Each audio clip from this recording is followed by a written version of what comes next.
Hierdie is nie 'n sangles nie. Dis nog steeds 'n gitaarles.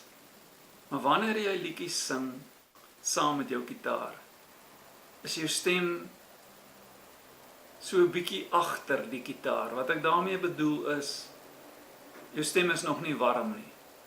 Nou kom ons vat 'n paar akkoorde en ons sing sommer net enige klank waaraan mens kan dink op die akkoord. Asof jy 'n liedjie sing wat glad nie bestaan nie. Ons vat 'n gewone C.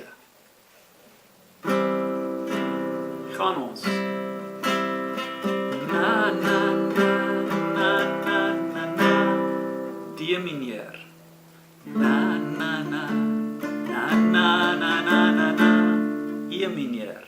Na na na na na na na. Nou gaan ons 'n bietjie na 'n ander klank toe. Ons gaan na F toe en ons maak 'n ander klank. Me me me me me me me. Ons gaan na G toe en nog 'n ander klank. Mo mo mo mo mo mo mo. En dan gaan ons na A mineur toe. Ne ne ne ne ne no no no no no. Ne ne ne ne ne no no no no no.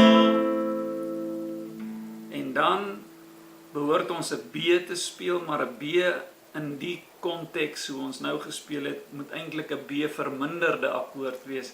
Hy lyk so iets van die aard jazzkoord, ons los hom bietjie.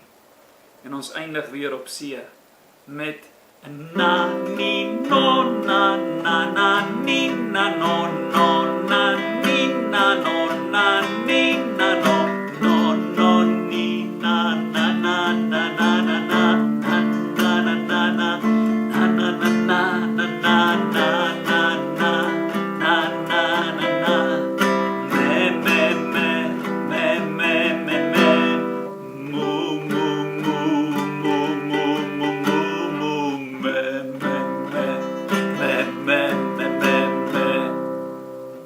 amper te laag vir my daai klank.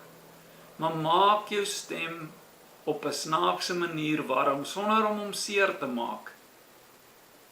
Sing saam met jou akkoorde en probeer dit ook geniet.